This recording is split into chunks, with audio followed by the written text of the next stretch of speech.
12월 22일 수요일 저녁입니다. 오늘 하루도 정말 수고 많으셨습니다.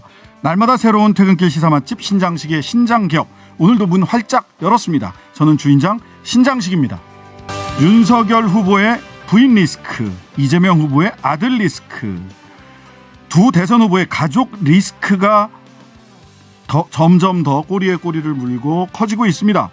이 가족 리스크와 함께 윤석열 선대위 이야기, 윤석열 후보 선대위 이야기, 국민의힘 이수정 공동선대위원장과 나눠보도록 하겠습니다.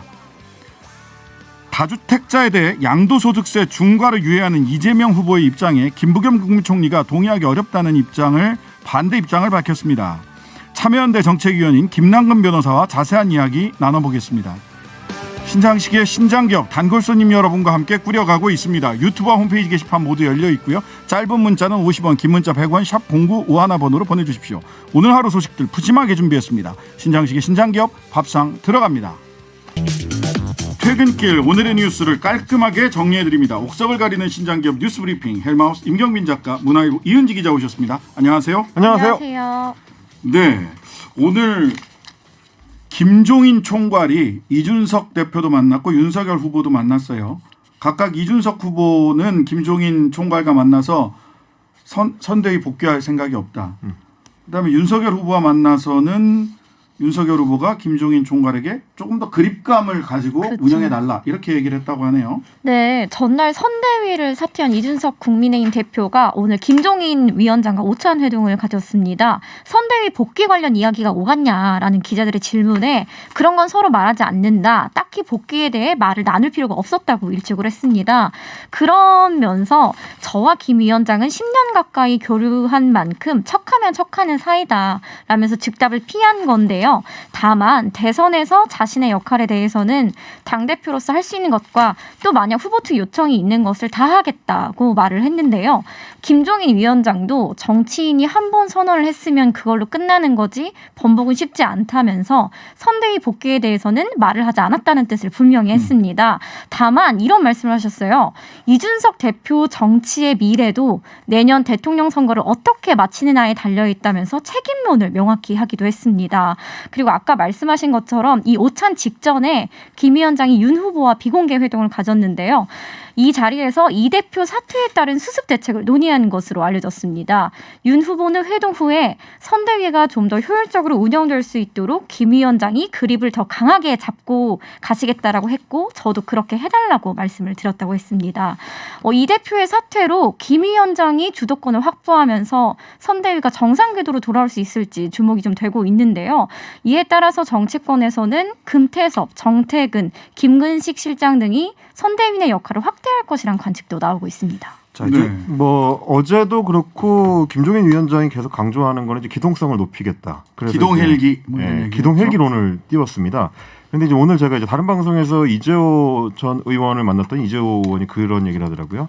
기동 헬기를 띄우는 건 좋은데 조정을 잘못하면 잘 떨어질 수가 있다. 이런 얘기를 했는데, 저도 이제 마찬가지로 기동 헬기에 누가 탈 거냐가 굉장히 이제 중요한 것 같습니다. 지금 일단 이준석 대표는 당분간 탑승이 어려울 것 같고요. 그렇죠. 지금 거론이 되고 있는 금태섭 전 의원이나 정태근 전 의원이나 김근식 실장은 물론 이제 김종인 위원장의 측근들이긴 하지만 이 국민의힘의 당 내에서 파워를 가지고 있는 실세들이라고 보기는 좀 어려운 인사들입니다. 네. 그러면 이제 구성된 기동팀이 실제로 선대위 내에서 얼마만큼 그립감을 가지고 강하게 이제 주도를 해나갈 수 있을 거냐를 볼 때는 여전히 좀 약해 보인다. 그렇다면은 실제로 이제 윤석열 후보가 힘을 실어주면서 진짜 힘이 있는 사람들을 몰아주거나 혹은 권한을 더 이제 적극적으로 밀어준다는 인상을 주는 윤석열 후보의 이제 푸시가 있어야 할 텐데, 아직까지는 조금 약해 보이는 것 같고요. 이제 며칠 좀 더 지켜봐야 김종인 위원장의 실력이 나올지, 혹은 그것도 이제 윤핵관들에 의해서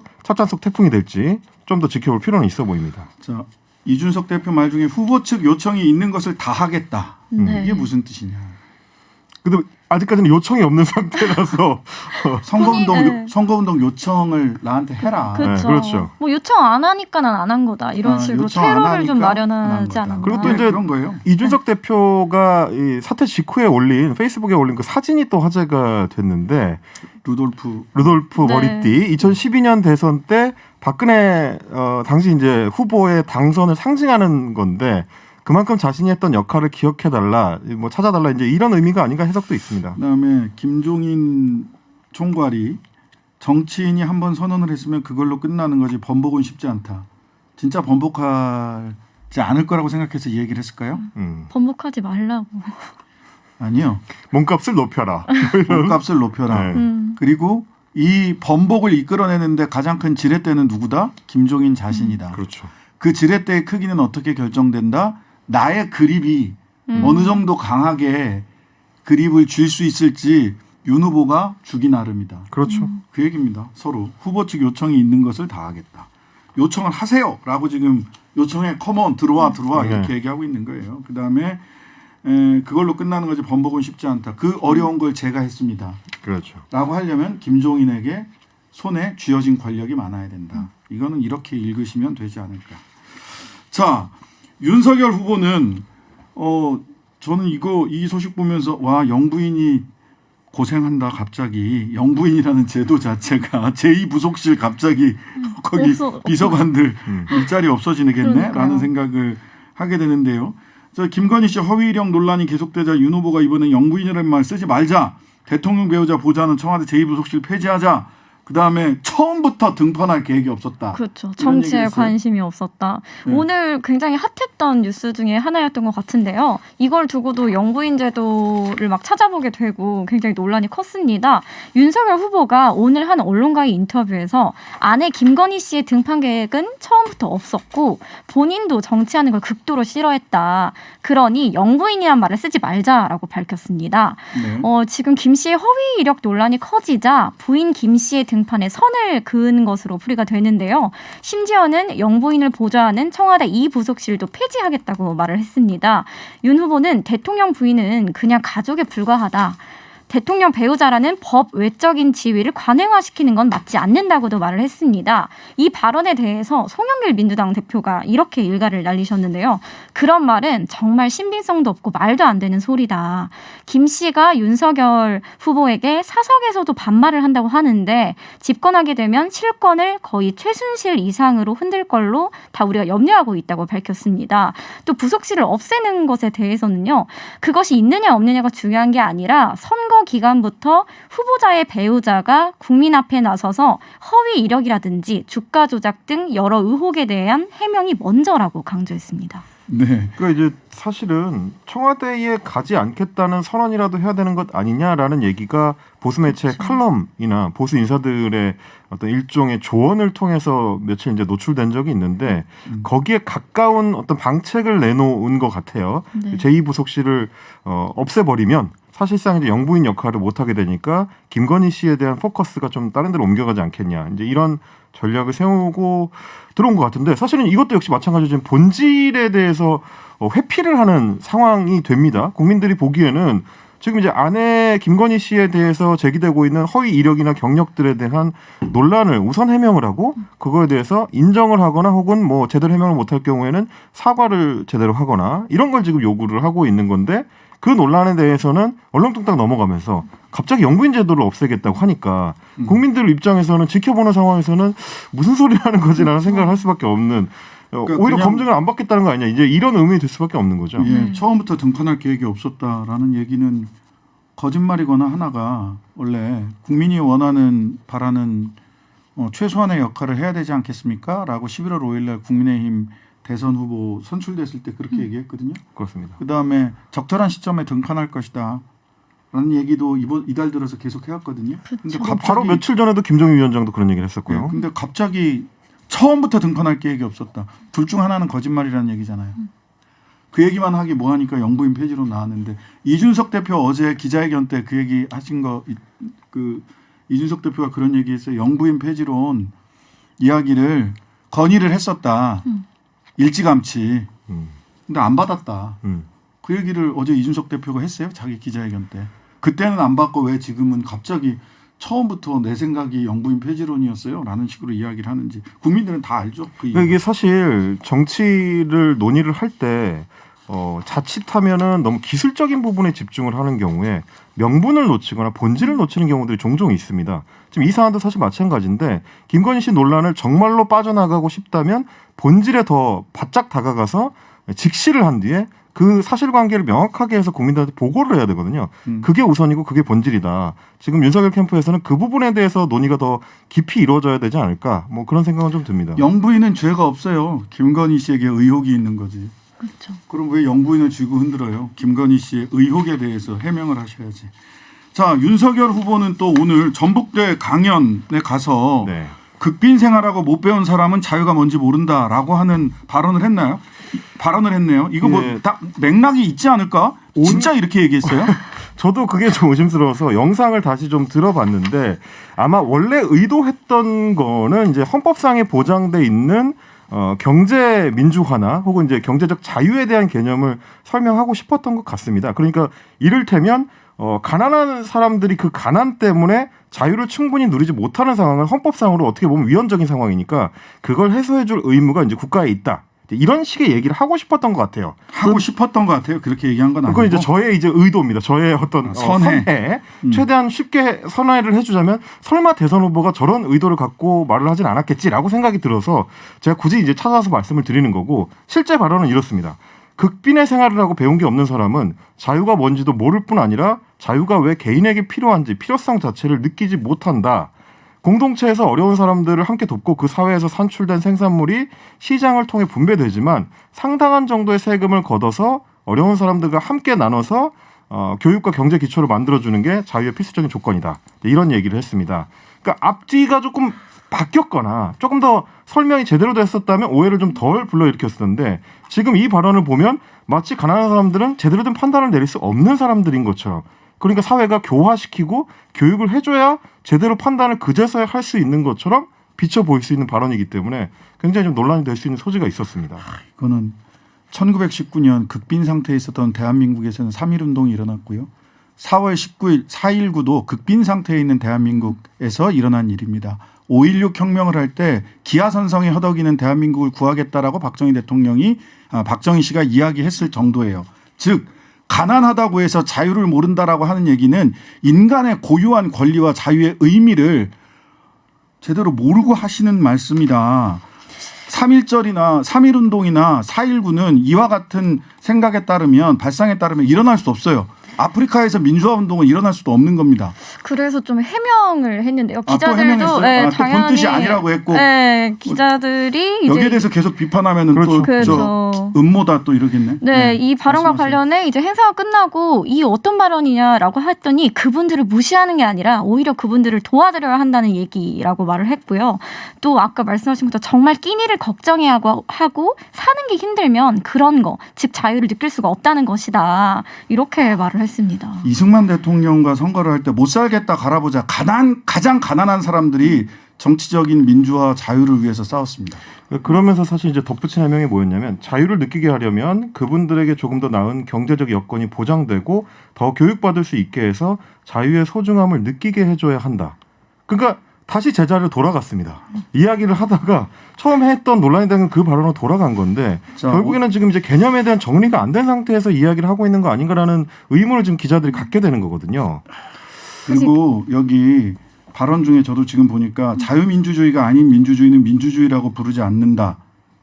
이거는 우리나라 헌법 정신에 위반되는 얘기거든요. 헌법을 좀 다시 읽어보셔야 되겠어요. 그러니까 민주주의에는 사회 민주적 민주주의와 자유민주적 민주주의가 있는데 이 두 가지를 다 포괄한다라는 게 헌법재판소의 해석이에요.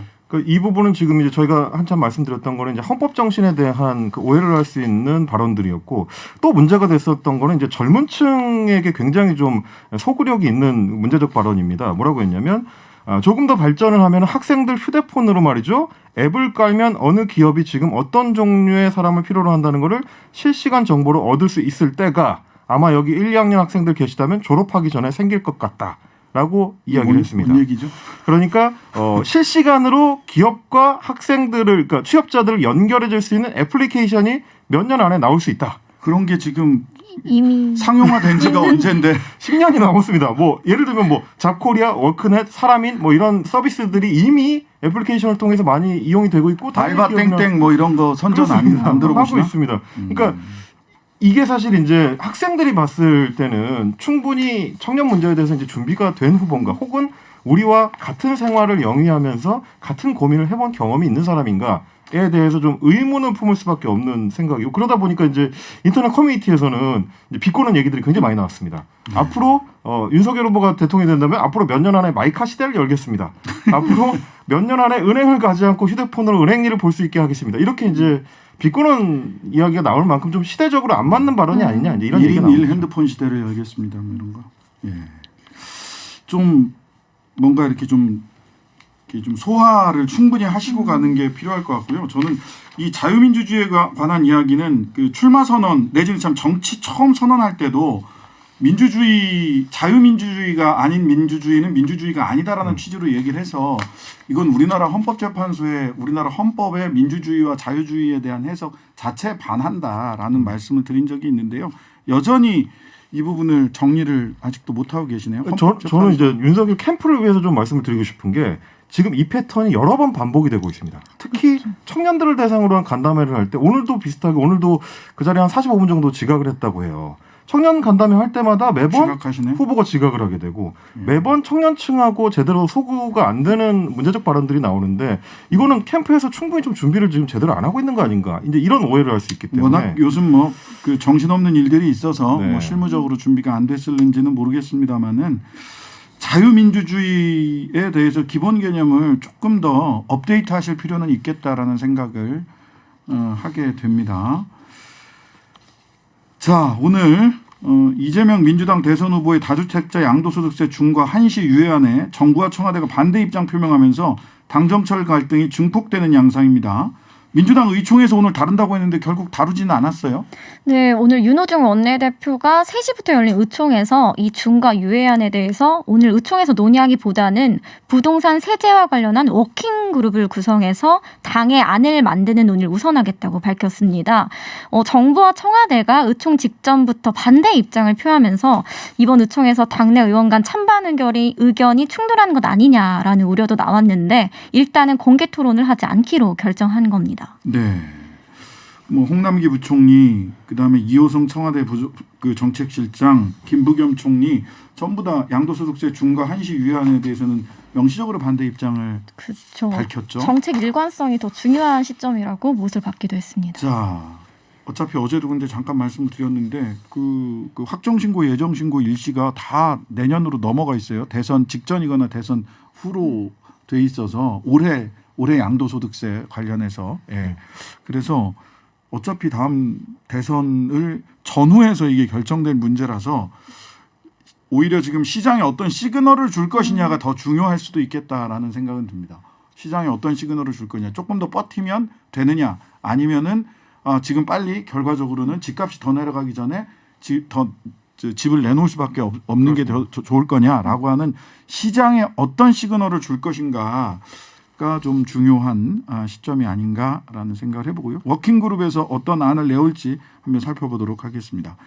자, 대장동 개발사업 특혜 의혹으로 검경 조사를 받아왔죠. 피의자가 아니라 참고인으로 받아왔더라고요. 네, 맞습니다. 김문기 성남도시개발공사 개발 1처장이 숨진 채 발견됐어요. 아직 극단적 선택을 스스로 했는지 여부는 부검 이후에 확정이 될 것으로 보이고요. 유족들은 꼬리 자르기다라고 비판하는 한편 야권을 중심으로 특검 도입론이 다시 고개를 들고 있네요. 네, 맞습니다. 말씀하신 것처럼 김문기 처장이 어제 숨진 채 발견되면서 다시 야권을 중심으로 특검 논의가 좀 일고 있는데요. 김종인 위원장을 비롯한 심상정, 안철수 대선 후보도 특검을 촉구했습니다. 이에 이재명 후보도 이미 특별법 발의를 당에 요청했다. 실체를 명확하게 밝히고 상응하는 책임을 서로 부담하는 게 바람직하다는 입장에 변함이 없다고 다시 한번 말했습니다. 이재명 후보 같은 경우는 이제 오늘 오후에 그 SBS 방송에 출연을 했는데 네. 거기서 김문기 처장에 대해서 이제 한때 지휘하던 부하 직원 중에 한 명이고 업무가 관여된 분이기 때문에 이제 자신도 전혀 책임이 없다고는 할 수 없다. 이제 이런 입장을 밝히면서 뭐 성실하게 업무하던 사람이다. 이런 정도로 회상을 했고요. 그리고 이 후보도 여기서 이제 다시 한번 뭐 특검을 나는 했으면 좋겠다. 국정감사도 받았고 언론이 치밀하게 취재를 그동안 해왔었고 검찰 경찰 수사도 몇 달 받았기 때문에 뭐 거리낄 게 없다라는 입장을 밝히긴 했는데 네. 역시 지금 이제 특검법을 어떻게 발의하고 합의해 나갈 거냐에 대해서는 여야가 워낙에 뭐 평행선을 달리고 있고 지금 시간도 촉박하거든요. 그래서 연말을 지나게 되면 사실상 이 논의가 뭐 뻗어나갈 수 있을 건지는 조금 회의적이긴 합니다. 김성환 더불어민주당 원내 수석 부대표 말씀에 따르면 특검과 관련해서는 원내 대표당 간에 여야 간에 그 협의가 진행이 되고 있다. 오히려 그렇습니다. 그 추경과 관련해서는 협상 자체가 이루어지고 있지 않은데 특검 관련해서는 협의는 이루어지고 있다. 그런데 아마 특검 사무실 구하고 가구 들어가면 뭐 대략 대선이 끝나거나 사후 특검이 될 가능성이 크죠. 사실 실효성 예. 부분에서도 그래서 이거는 서로 정치적 공방으로 갈 게 아니라 빠르게 그 범위를 정하고 수사 범위와 특검을 누가 임명을 할 건지 어떻게 임명할 건지 이런 부분들을 정해 나가는 구체적인 진전이 필요한 것이지 정치적 레토릭은 이제 그만해도 된다. 서로 그러니까. 특검 장사 다들 하지 않았나 하는 생각이 들어요. 양쪽 다. 이재명 선본도 그렇고 윤석열 선본도 그렇고 또 제3당들도 이제 구체적으로 해야 됩니다. 구체적으로. 지금부터 막 해도 특검 사무실 구하고 나면 대선이 시작되거나 끝날 무렵이지 않을까 하는 생각이 들어서요. 자, 오늘 한국서부발전 태안화력발전소에서 사망한 고 김영균 씨 사망 사건과 관련해서 원하청 업체 사장에게 각각 징역 2년 또 1년 6월이 구형됐습니다. 1심 선고 공판 내년 2월인데요. 내년 2월 법원 판결 한번 우리가 좀 눈여겨봐야 되지 않을까 좀 지켜보도록 하겠습니다. 예, 지금까지 헬마우스 임경빈 작가, 문화일보 이은지 기자였습니다. 감사합니다. 고맙습니다. 감사합니다. 여야 대선 후보 모두 가장 큰 이슈는 가족 리스크입니다. 이수정 국민의힘 공동선대위원장과 함께 관련한 이야기 나눠보도록 하겠습니다. 안녕하세요. 네, 안녕하세요. 네네. 처음 인사드리게 된 것 같습니다. 자, 국민의힘 윤석열 캠프에 합류하신 지는 조금 되시긴 하셨어요. 지금 뭐 신지혜 씨는 나는 당에는 입당을 안 했고 캠프에만 합류한 거다라고 얘기를 했는데 우리 이수정 선대위원장님께서는 어떻게 입당을 하신 건가요? 아니면은 선대위에만 결합을 하신 건가요? 지금 선대위에서 활동을 하고 있고요. 공동선대위원장으로. 네네네. 네, 지금 일단 거기에 역할을 하고 선대위원장. 지금 정책위원회에서 정책 만드는 일을 집중적으로 하고 있습니다. 네. 지금 선대위 결합하신 지도 꽤 시간이 지났는데 선대위 활동해 보시니까 지금 처음 합류하셨을 때 본인의 그 생각이 있으셨잖아요. 선대위 가서 이런 걸 해보겠다라고 하는 게 좀 원활하게 잘 돼 가고 있습니까?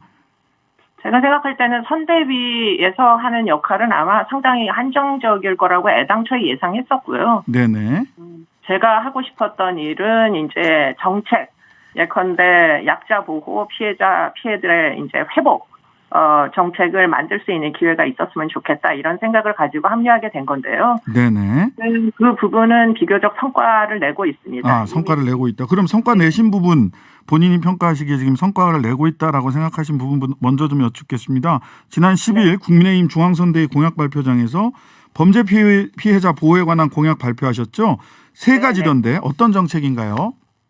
크게 이제 줄기는 세 가지인데요. 그 밑에 짜질구레한 게 더 있었고요. 네. 그게 이제 큰 게 피해자를 통합 지원하는 이제 그 기관을 신설하겠다. 지금은 피해자 통합 지원 전담 기관. 네. 뭐 성폭력 피해자는 성폭력 피해자대로, 형사 사건의 피해자는 그들대로 뭐 온 그 사방에 다 쪼개져 있거든요. 네. 그러다 보니까 범죄 피해를 당하신 분이 또 이게 이제 기소가 되기 전에는 또 피해자 지원이 잘 안 되고 있다가 기소가 되면 그때부터 이제 지원을 받을 수 있는 이런 여러 가지 그 절차상의 문제가 있어요. 그래서 피해를 당하면 사실 당장 그날 밤에 집에 돌아가지 못할 수도 있습니다. 가족이 살해돼서 유혈이 낭자한 곳에 잠을 잘 수가 없기 때문에. 그러면 초동 단계에서부터 피해자 지원을 해야 되는데 그게 지금 제대로 제공이 안 돼요. 네. 그래서 통합 전담 기관을 신설하겠다라는 걸 발표했고요. 네.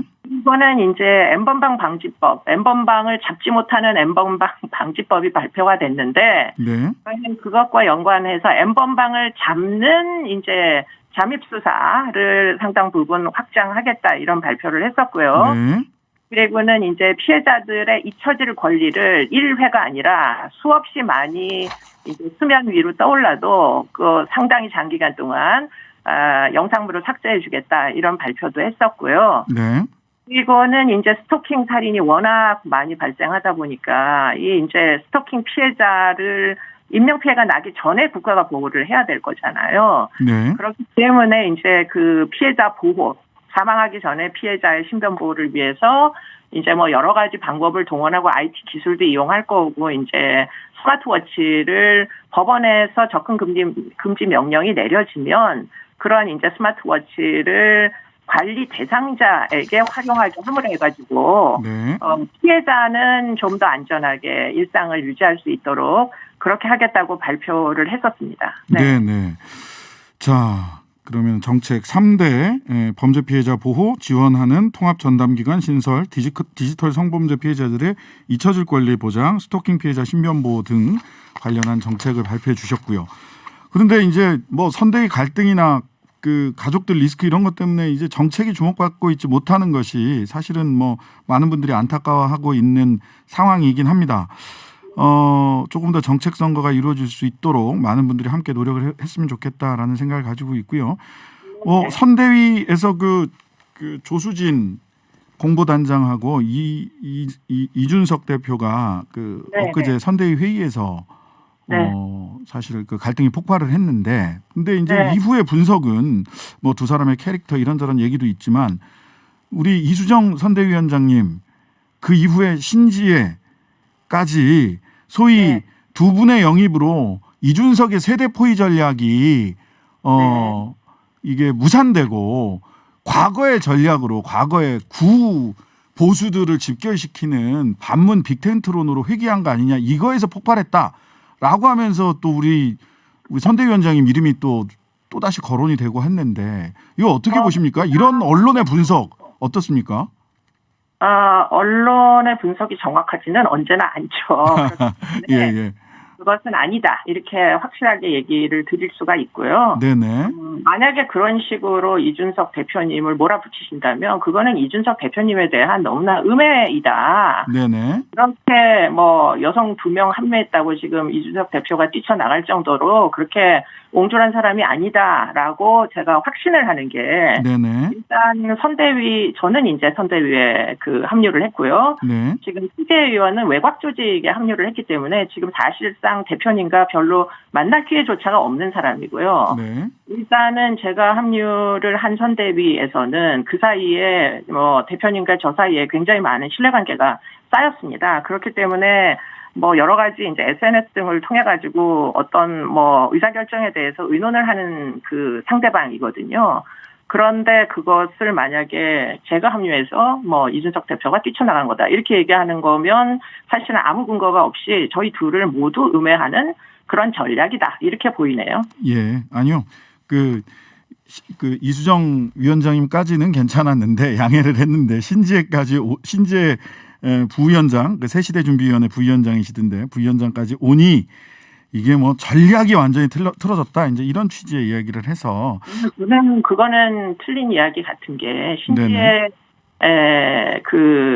지금 위원장의 경우에도 사실은 본인의 양심적 선택을 한 겁니다. 지금 그분이 아마 제안은 그 위원회로부터 꽤 뭐 며칠 전에 이제 받은 것 같은데요. 네. 마지막 순간으로 합류를 하게 된 데는 아마 이 후보님의 아드님의 상습 도박, 상습 성매매 의혹이 아마 결국 뛰어들게 만든 아주 결정적 어떤 계기가 된 거 아니냐, 이런 생각을 갖고 있고요. 네. 그렇기 때문에 뭐 그분은 그분 나름대로 양심적 선택을 한 것이고, 저는 저 나름대로의 어떤 이 후보님의 과거의 스토킹 살인의 변론으로서의 심신미약, 음주 감경이 정당한가 하는 부분에 대해서 문제의식이 있었기 때문에 결국은 지금 윤 후보를 선택을 한 것입니다. 사실은 저는 개인적으로는 신상정 후보님과 안철수 후보님에게도 모두 이제 사전에 미리 교류가 있었고요. 네. 그런데 그분들을 돕지 못했던 건 참 죄송한 얘기지만 결국은 이 후보님과 윤 후보님 두 분 중에 한 분을 선택할 수밖에 없어서 지금 상황이 이렇게 전개된 것입니다. 자, 김건희 씨 관련된 그 허위 경력 의혹이 일파만파가 되다가 오늘 또 윤석열 후보는 원래 등판할 계획이 없었다. 그다음에 영부인 제도를 폐지하자. 제2부속실, 청와대 제2부속실 없애자. 네. 이런 취지의 말씀을 하셨어요. 그랬더니 글쎄요. 저는 이제 저도 결혼해서 사는 사람이다 보니까 네네. 제가 저희 남편에게 한번 물어봤어요. 주말 동안. 네. 하루 일주일 동안 김건희 씨의 쥐몰이 영상부터 시작해서 일주일 내내 김건희 씨의 경력을 캐길래 제가 이제 저희 남편에게 당신이 내가 결혼하기 전에 어떤 뭐 과실로 인해 가지고 결혼한 이후에 말썽이 되면 내 대신에 사과를 하고 책임을 져줄래? 이렇게 물어봤어요. 그랬더니 저희 남편이 다짜고짜 저한테 내가 왜? 이렇게 얘기를 하더라고요. 네 잘못은 네가 책임지고 내 잘못은 내가 책임져야지. 왜 지금 배우자의 결혼하기 전에 여러 가지 이제 과실로 인해 가지고 지금 왜 윤 후보가 이렇게 난처한 입장에 처하는 건지 일단 지금 이 시점 뭐 세상이 많이 바뀌었잖아요. 이제는 더 이상 이제 가부장제도라는 게 뭐 현존한다 이렇게 얘기하기도 어려울 정도로 양성이 상당히 평등한 이런 세상이 되다 보니까 네. 지금 뭐 각자의 잘못은 각자가 책임지는 게 맞지 않냐 뭐 이런 이제 말씀을 해서 네. 사실은 심정적으로는 굉장히 서운했습니다. 남편이 나를 네. 시키고 네 잘못은 네가 책임져라 이렇게 얘기하다니 해서 네. 서운해서 좀 다퉜는데요. 네. 그런데 지금 생각이 똑같습니다. 결국 부부는 결혼한 이제 이후에는 서로 간에 상호 책임을 져야 하는 것이지만 네. 그 전에 있었던 일까지 어찌 이제 남편이 알 수 있겠느냐가 제일 큰 의문이에요. 네. 사실 뭐 여러 가지 의혹이 있습니다. 지금 허위일 네. 수도 있고 부장일 수도 있는데 네. 뭐 극단적인 경우에는 거짓말이라고 지칭을 한다고 한번 가정해 봅시다. 네. 그러면 그 거짓말로 가장 많이 상처를 받는 사람은 누구일까요? 국민일까요? 배우자일까요? 저는 그런 생각도 심지어 하면서 이게 지금 누굽니까? 그거는 알아서 상상을 한번 해보시고요. 배우자입니까? 국민입니까? 저도 잘 모르겠는데요. 아무래도 이제 뭐 거짓말로 인해서 뭔가 좀 당황한 사람, 국민들이 당황하는 건 물론 아니겠죠. 그렇기 때문에 난처한 입장에 이제 처할 수밖에 없는 상황에 대하여 아마 파악하는 데 시간이 굉장히 많이 걸리실 걸로 보이고요. 네. 그래서 지난주 한 주 동안 정말 많은 경력들이 다 쏟아져 나오지 않았습니까? 네. 그렇기 때문에 그 결과 이제 확인된 게 뭐냐? 확인된 거는 이분이 이렇게 많은 이력서를 쓰고 이렇게 많은 대학원을 다니고 이렇게 많은 학교에서 강사로 강의를 했다는 사실은 결국 이분이 줄리가 아니구나 라는 사실을 결국은 입증하는 꼴이 됐다. 네. 왜 그렇게 많은 분들이 민주당에서 줄리설을 계속 반복하시더니 왜 이제는 뭐 줄리든 뮬리든 상관없는 거 아니냐 왜 이렇게 말씀하시나요? 줄리설 이야기하셨던 분들 다 사과하셔야 되는 거 아닌가요? 네. 네, 저는 개인적으로. 근데 이제 그거는 뭐 사실은 지난번에 권인숙 의원도 줄리다 아니다 이런 얘기를 하는 거는 지금 적절치 않다.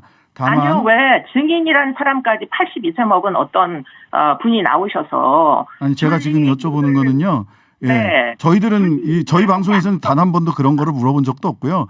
그 이력을 허위의 이력이나 또는 뭐 과장됐다라고도 얘기되거나 허위의 이력들이 결혼 이후에도 2012년에 결혼을 하셨는데 결혼 이후에도 그런 이력서가 제출됐다라고 하는 것이 오늘 뭐 팩트 체크 언론이나 이런데 오늘도 또 보도가 됐습니다. 네, 이 부분에 대해서는 그러면 본인이 나서서 사과해야 된다. 된다. 예. 네, 수사하셔야 된다고 이미 언론에서 수사. 말씀드렸고요. 네네. 이거는 동시에 지금 네. 가족의 비리 문제, 그 이재명 후보의 아드님 도박이나 성매매 의혹 모두 수사해야 된다고 저는 생각하는 입장입니다. 예, 전면적 수사가 필요하다.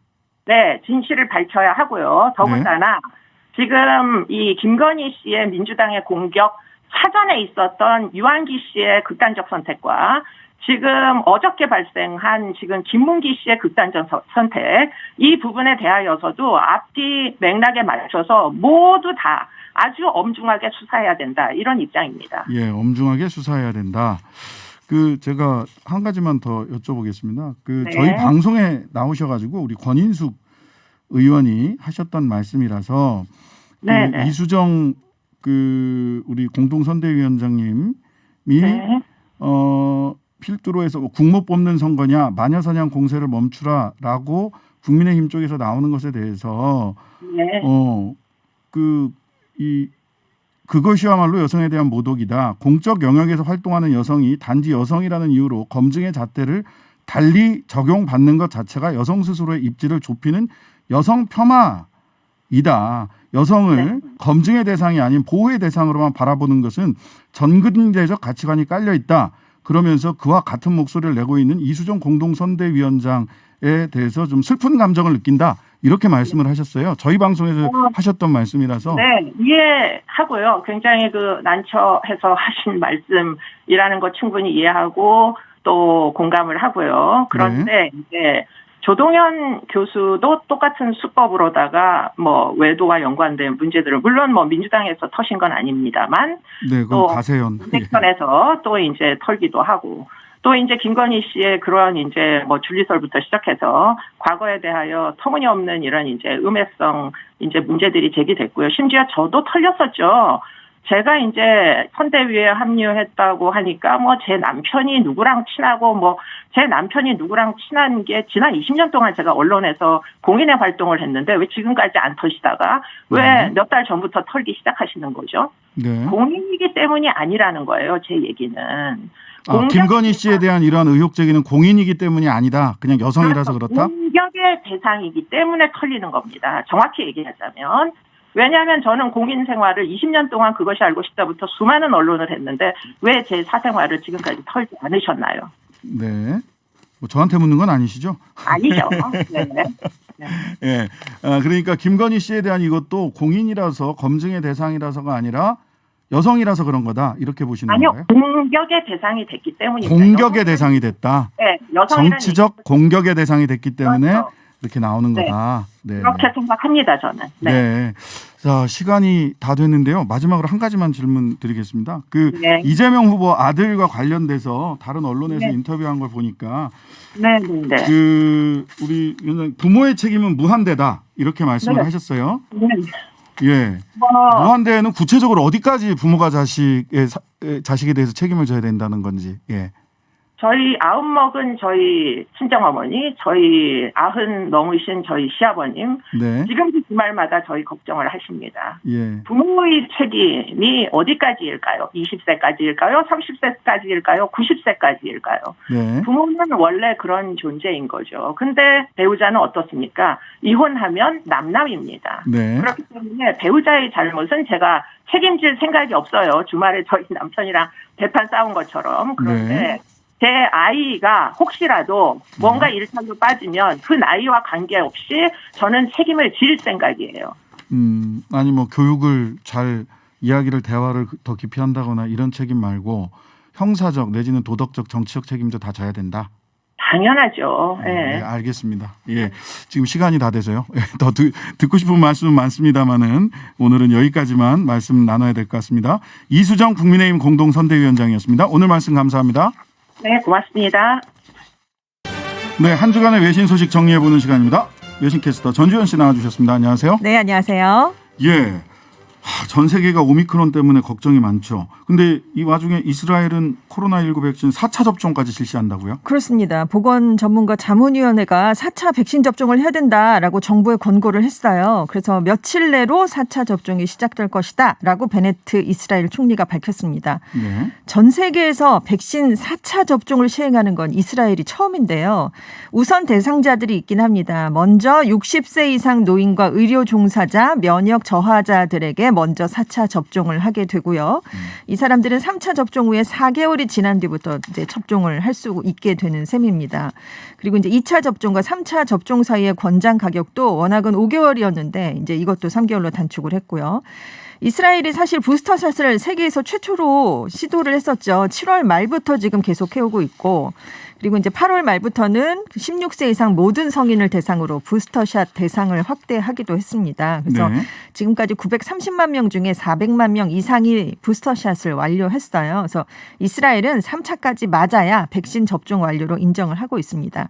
근데 이제 이렇게까지 조치가 나온 이유는 이스라엘에서 이날 첫 번째 오미크론 관련 사망자가 발생을 했기 때문이에요. 네네. 이제 60대 남성이 오미크론에 감염돼서 사망했는데 2차 접종을 다 마친 상황이었어요. 병이었습니다. 이제 기저질환자로 알려졌고 꼭 이제 코로나19 때문에 사망한 건 아니고 기저질환 상태가 좀 안 좋았다 이런 설명을 하긴 했지만 아무튼 부스터샷을 맞지 않았기 때문에 지금 이스라엘이 서둘러서 4차 접종까지 시도를 하고 있습니다. 네, 저는 이게 부스터샷 저도 지난주 목요일 날 맞았는데 네네. 부스터샷 관련해서 오늘 본 가장 재밌는 뉴스는 네.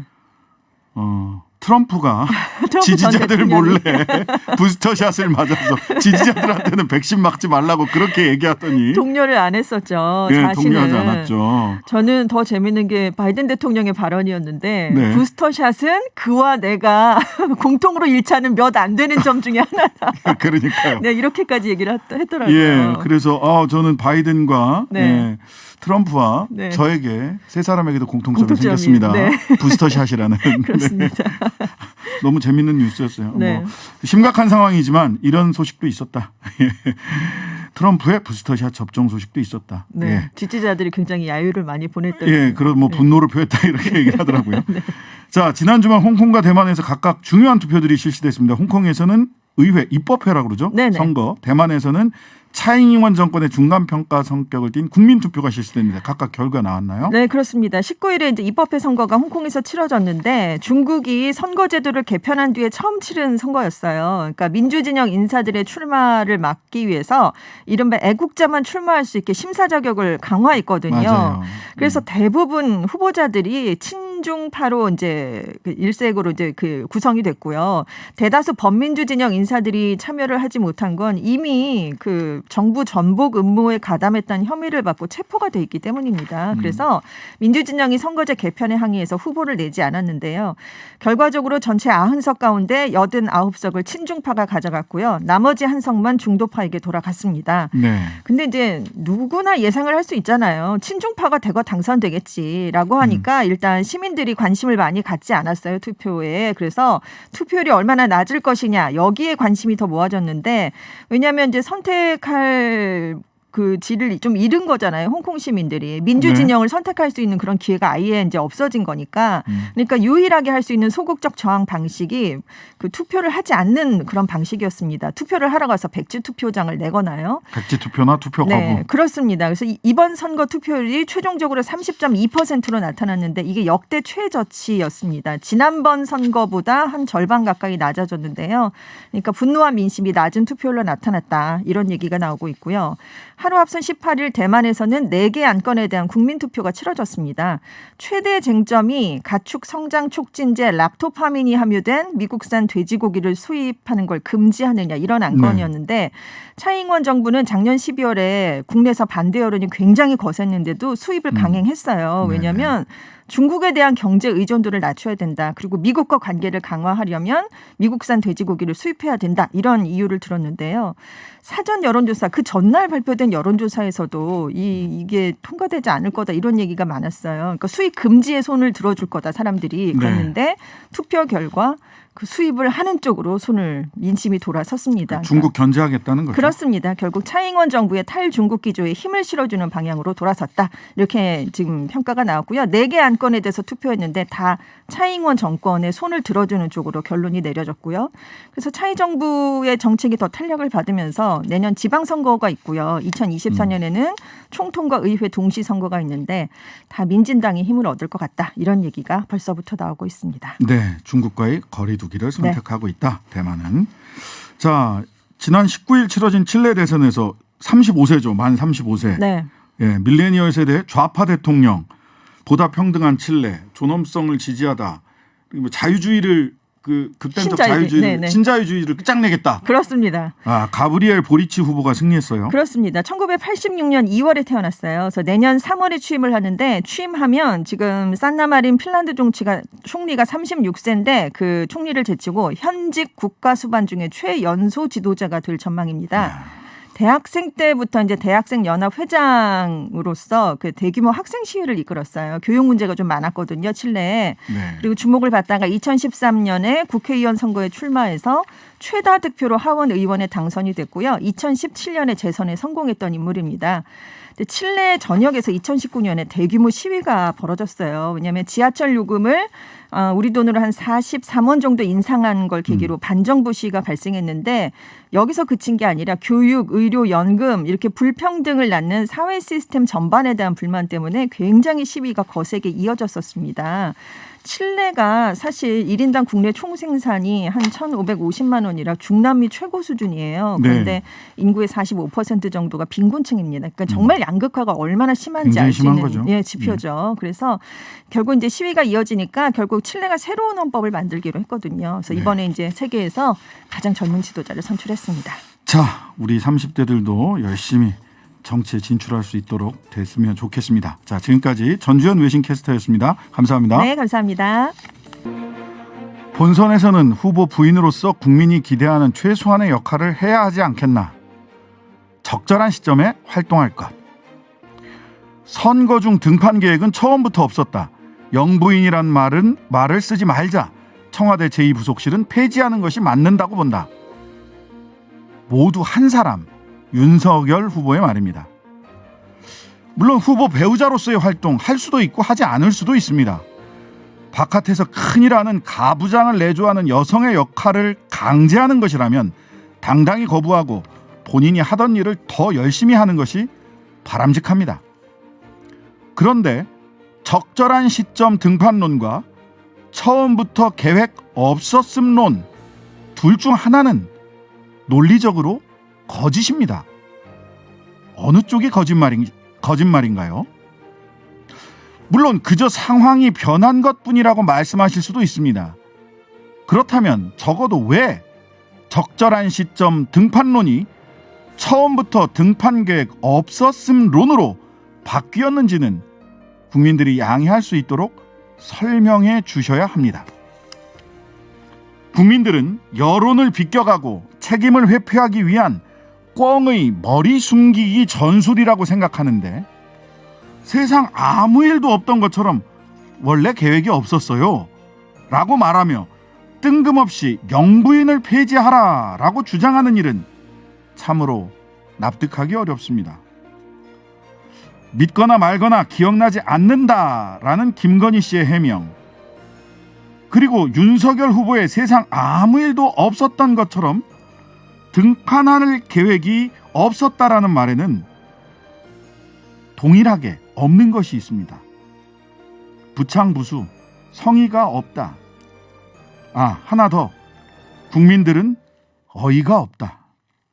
신장식의 오늘이었습니다. 네, 토지나 건물 팔고 난 뒤에 생기는 소득에 부과하는 세금, 양도소득세입니다. 이거 엄연히 소득세입니다. 더불어민주당 이재명 후보가요, 매물 잠김 해소, 그러니까 물건 안 팔리고 그대로 잠겨 있는 걸 해소를 위해서 다주택자 양도세를 한시적으로 완화하자, 또는 한시적으로 유예하자. 이미 1년 유예했는데 1년 더 유예하자라는 얘기죠. 이런 입장 냈습니다. 시장 안정과 정책의 일관성, 형평성 등의 문제 등을 감안했을 때 어렵다라는 게 정부와 청와대 입장입니다. 더불어민주당 오늘 의총에서 이 문제를 다루기로 했다가 일단 워킹그룹에 넘겨서 나중에 다루기로 했는데요. 관련한 이야기, 이 어느 쪽으로 갈피를 잡고 우리가 판단을 해야 될지 참여연대 김남근 정책위원 연결해서 말씀 나눠보도록 하겠습니다. 안녕하세요. 네, 안녕하십니까? 네, 쭉 말씀을 드렸는데 그 다주택자 양도소득세를 한시적으로 완화 내지는 유예하자 이런 얘기를 했는데요. 이거 선거용 부자감세 아니냐 이런 비판도 있습니다. 어떻게 봐야 됩니까? 이재명 후보는 이제 평상시에는 이제 부동산 개혁에 대해서 상당히 급진적이다 이런 평가를 받았습니다. 예를 들면 저희 같은 시민단체들은 이제 보유세에 대해서 다주택자들에 대해서 종부세를 강화해야 된다. 네. 이렇게 얘기를 했는데 이재명 후보의 평상시의 공약은 이제 주거용, 비주거용 할 거 없이 전부 토지로 환산한 다음에 이제 전국적으로 이제 이 국토보유세라는 걸 통해서 보유세를 더 강화하자 그런 취지였고요. 네. 시민단체가 취약계층용의 공공임대를 공급을 확대하자 그러면 거기다 더해서 중산층까지 포함해서 기본주택이라고 하는 그런 공공주택을 100만 원을 더 건설하자 이런 식이었거든요. 네네. 최근에 이제 모습은 이런 거하고는 좀 또 반대되는 모습을 보이는데 네. 아마도 이제 그 박빙의 선거가 되다 보니까 네. 중도층을 공략하자는 이제 어떤 선거 전략적인 차원에서 나오는 게 아닌가 이렇게 생각이 들어요. 네. 그래서 다주택자 양도세 한시적 완화도 이런 이제 중도층 선거 전략 이런 거로 봐야 될 것 같은데 네. 문제는 이제 그럼 과연 정치적으로 중도층이라는 분들이 문재인 정부의 부동산 계획이 과하다 이렇게 생각을 해서 네. 세금도 깎아주고 이런 것들을 기대하는 것인지가 좀 문제인 것 같은데요. 네. 제 생각에는 그거보다는 문재인 정부의 개혁이라는 것들이 대부분 이제 뒷북 행정이었고 뒤늦게 시작을 하거나 뭐 개혁도 지지부진하거나 최근에는 또 그것도 오락가락 이렇게 하다 보니까 네. 되는 개혁이 없다. 문재인 정부에서 제가 뭐 어떤 진전되는 개혁이라는 게 없다. 이런 거에 중도층의 좀 불만이지 않을까라고 생각이 드는데 좀 중도층이 기대하는 게 어떤 것인가라는 점에 대해서도 좀 제대로 파악하는 것인지는 좀 의문이 듭니다. 네. 이 김부겸 총리가 그런다고 정부 정책에 말하자면 이재명 후보가 이야기하는 대로 그 양도소득세를 한시적으로 완화하거나 유예한다고 해서 정부 정책에 반감을 가지고 있는 사람들이 갑자기 정부 정책에 찬성으로 돌아서지는 않을 것이다라고 하는 이야기가 바로 이 정책 이재명 후보의 정책이 중도층을 설득하기는 어려울 거다라는 얘기를 우회적으로 한 게 아닌가 싶은데 그 김부겸 총리의 말은 어떻게 해석을 해야 될까요? 뭐 저도 이제 뭐 마찬가지일 거라고 생각이 드는데요. 네. 그러면 결국은 다주택자의 세금을 완화해준 다주택자들이 매물을 내놓을 거냐? 네. 제가 보기엔 오히려 이거 어느 정권이든지 정권 바뀌게 되면은 다주택자한테 유리하게 정책을 내놓을 수밖에 없게 되는구나 하니까 더 기다릴 수밖에 없지 않겠습니까? 오히려 더 기다릴 오히려 거다. 이제 매물을 내놓으려고 하던 다주택자들도 이제 매물을 다 걷어들이고 오히려 매물 잠금 현상을 더 강하게 할 그런 이제 가능성도 많이 있다고 보여지고요. 네. 어쨌든 이제 이재명 후보의 입장에서는 이제 이런 것들을 통해서 이게 실현되지는 않더라도 네. 나는 그런 급진적인 개혁을 하는 사람이 아니다라는 그런 이미지를 얻으려고 하는 것이 아닌가. 그런 저는 개인적으로 그런 생각이 듭니다. 선거 전술의 하나로 어떤 이미지를 획득하기 위한 거 아니냐. 근데 이제 그 매물 잠김 해소 이게 물건을 내놓지 않겠느냐라고 하는 시장에 이게 이런 시그널을 주는 것이 말하자면 이재명 후보 이야기하는 것처럼 한시적으로 완화하거나 유예하는 것이 시장에 어떤 시그널을 줄 거냐. 매물 잠김 해소를 매물이 잠겨 있는 것을 시장에 나오게 할 수 있을 거다라고 예측하는 쪽과 지금 아까 잠깐 말씀으로는 오히려 더 손에 쥐고 있을 거다. 어느 쪽으로 작용을 할까요? 뭐 일단은 대선 지날 때까지는 쥐고 있어야 된다라고 생각할 수 있지 않겠습니까? 네네. 어느 후보든지 간에 정권을 잡으면은 다주택자에게 유리한 세제를 할 거라는 생각을 할 거고 네. 아마도 이제 그게 한시적인 유예가 아니라 네. 정권에 따라서는 그냥 다주택자에 대한 어떤 중과 이런 것들을 다 없애버릴 가능성이 많다 이렇게 생각을 하니까 네. 다주택자들의 버티기는 아마 더 길어지지 않을까 그렇게 오히려 더 버티기가 될 수 있겠다라는 말씀 주셨고요. 연결이 됐으니 한 가지 더 여쭤보면 양도 종부세와 관련해서요. 종부세와 관련해서 그 윤석열 후보가 순자산에 과세하자라는 종부세 안을 내놨잖아요. 신자산에 순자산에. 예. 그러니까 순자산에. 빚을 제하고 이게 재산세인데 그 부동산의 그 가치에다가 바로 과세하는 것이 아니라 거기에 빚을 졌으면은 부채를 빼고 순자산에 종부세를 부과하자라는 안을 내놨던데. 그거는 이제 그렇게 하면 이제 뭐 전혀 다른 세금이 되는 거죠. 이게 이제 재산세인데 지금 종합부동산세는 네네. 재산세와 같은 이제 재산에 부과하는 세금인데. 네. 그렇게 이제 하게 되면 약간 소득세에 가까워지는 게 되는 거죠. 네. 그러니까. 실제로 이제 어떤 순자산이나 순소득 같은 게 있으면 거기에 과세해야 되는 건데. 네. 이거는 좀 이 조세의 성격 자체를 좀 잘못 이해하고 있는 것이 아닌가 생각이 듭니다. 네. 그러니까 잘못하면은 빚을 많이 질수록 종부세를 적게 낼 수 있는 방안이 되는 그게 되겠더라고요.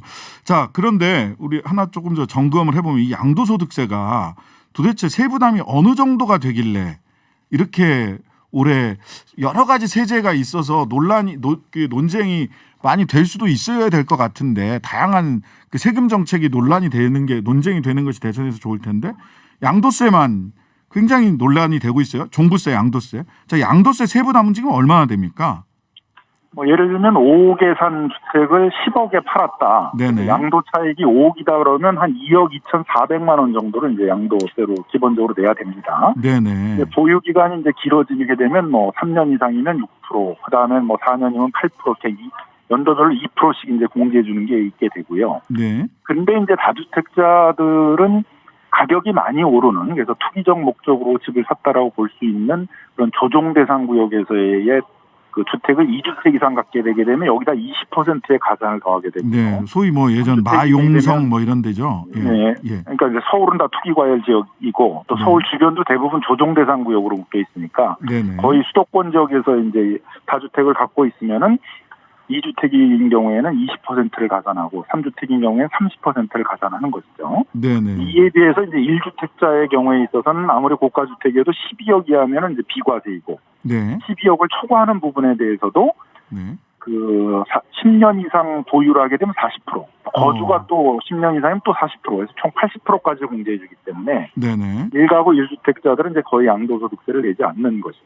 아, 1가구 1주택자들은 거의 양도소득세를 내지 않는다. 이게 자꾸만 양도소득세가 소득세인데 거래할 때 무슨 거래세라고 자꾸만 부르는 게 이게 그렇죠. 정확한 일본 이제 말인지 모르겠어요. 경제학자들이 이제 자꾸 이걸 거래세라고 그러는데 이제 거래세는 우리 거래할 때 내는 이제 등록세나 취득세 같은 걸 얘기하는 것이고요. 네네. 양도소득세는 이제 똑같이 소득세여서 세율도 다른 소득세하고 이제 그렇게 균형이 맞춰져 있거든요. 예, 그러니까 그래서 이제 일해서 근로한 사람들은 근로소득세를 내는데 네. 근로세를 뭐 대표 감면해주자, 뭐 한시적으로 유예해주자, 뭐 이런 얘기는 없잖아요. 그렇죠. 사업하는 사람들은 고생해서 사업해서 소득을 올리고 있는데 네. 뭐 몇 년 동안 뭐 사업소득세 걷지 말자 이런 얘기는 없잖아요. 근데 네네. 부동산에 대해서만 많은 그런 양도 차익의 소득을 얻었는데도 유예해주자 그러면 이제 다른 근로소득이나 사업소득을 하는 사람들은 이제 당연히 반발할 수밖에 없지 않겠습니까? 네. 그러니까 이거 자꾸 거래세라고 얘기하는 것 자체가 혼돈을 주는 것 같아요. 소득세, 근로소득세나 사업소득세랑 똑같은 건데. 자, 하나 더 여쭤보겠습니다. 그 우리나라에서 이 양도세나 종부세나 즉 보유세나 양도소득세나 이런 거 부동산 관련된 세금을 매길 때 소위 공시가격이 있고 시장 가격을 이렇게 또 조정해주는 두 가지 이 조정하는 이 조정하는 도구가 있지 않습니까? 예. 그래서 공시가격 제도 개선 방안을 이재명 후보가 이렇게 얘기를 했고 일단 당정협의 통해서 관철된 것으로 보이는데 요 공시가격 제도 개선 방안 어떤 거고 이 지금 개선된 방안에 대해서 평가를 좀 해주시면 좋겠습니다. 예. 그럼 양도소득세 같은 걸 할 때는 이제 이미 팔았으니까 거래를 했으니까 시가가 나온 거잖아요. 그래서 그쵸. 시가를 기준으로 해서 세금을 내기는데 보유하고 있는 단계는 아직 판 게 아니니까 시가가 아직 딱 나오질 않아서 네. 그래서 이제 세금이라든가 아니면 보상이라든가 이런 거의 기준으로 이제 토지를 평가하는 가격이 공시가격이거든요. 네네. 법에는 원래 이제 시세대로 하라 이렇게 돼 있습니다. 예. 근데 문제는 이제 시세하고의 이 공시가격 차이가 너무 큰 거예요. 네네. 단독주택은 한 50% 정도밖에 안 돼 있고 아파트는 한 70% 정도예요. 근데 이걸 한꺼번에 시세대로 다 맞추면 이제 많이 혼란이 있을 거 아닙니까? 그렇죠. 그래서 문재인 정부에서 한 10년에서 15년 기간들을 두고 네. 매년 조금씩 현실화해가지고 한 2030년 정도 가게 되게 되면 이제 한 시세 90% 정도 반영하는 것으로 네. 이렇게 이제 로드맵을 짰습니다. 네네. 이거는 뭐 대부분 다 찬성을 해요. 뭐 네네. 모든 전문가들이. 네. 근데 이제 이렇게 되다 보니까 가격이 오르는 시기에 또 이 공시가격 현실화 때문에 또 공시가격이 오르는 게 생기게 돼버렸잖아요. 그렇죠. 그러다 보니까 이제 이 선거 국면이 되다 보니까 또 공시가격이 많이 올랐다는 얘기가 나오면 선거에 불리해질까봐 네. 뭐 이번에는 공시가격을 현실화시키는 것들을 중단하고 높이지 말자 뭐 이런 얘기도 나오는 것 같고 네. 로드맵은 그대로 유지를 하되 그 세금은 전년도에 공시가격을 기준으로 매기자.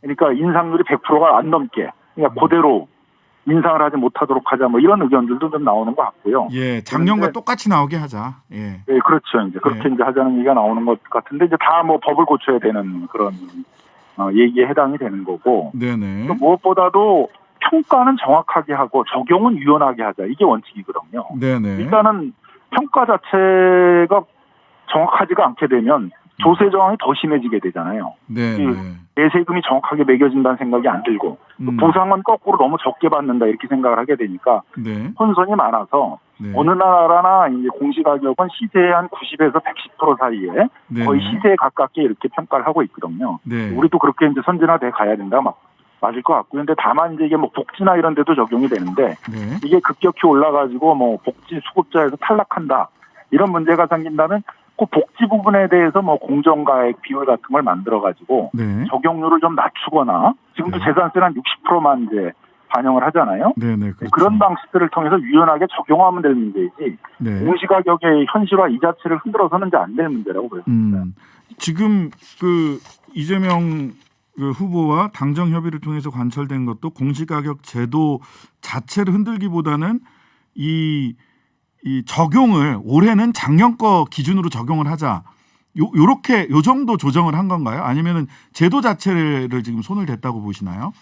뭐 그게 얘기가 왔다 갔다 했던 것 같은데 이제 예. 공시가격 현실화 로드맵을 이제 바꿔버리면 이제 완전히 뒤죽박죽이 돼버릴 거 아니에요. 10년 플랜을 짰는데 그걸 또 중간에 다 바꿔버리면은 네네. 논란이 나오니까 네. 그거는 건드리지 말자 쪽으로 얘기가 좀 많이 된 것 같고요. 네. 다만 이제 뭐 선거용으로 세금은 내년에 더 이상 재산세나 뭐 종합부동산세가 오르지 않도록 하기 위해서 공시가격 적용은 뭐 전년도 공시가격으로 하자. 그러니까요. 이렇게 되는데 그러려면 이제 법을 다 바꿔야죠. 아, 왜냐하면 법을 바꿔야 된다. 그 해년도의 공시가격을 기준으로 세금을 물리도록 되어 있는데 네. 지금 모든 법은 당연히 그렇게 돼 있을 거 아닙니까? 그렇죠. 그건 또 법을 바꿔야 되는 데 문제가 있는 거죠. 네. 그런 거보다는 좀 평가는 정확히 하고 100% 시세에 맞춰서 또는 뭐 90% 정도 시세에 맞춰서 하도록 하고 네. 이게 적용되는 부분이 한 60가지 정도가 있거든요. 네. 각 부분별로 그 행정에 맞게 그걸 반영하는 이제 적용률을 좀 이렇게 차등을 둬서 하는 유연한 방식으로 적용하게 하는 게 올바른 행정이지 않을까 생각이 듭니다. 예, 기준은 분명하게 하고 적용은 유연하게 하자라는 원칙을 좀 정해 주셨고요.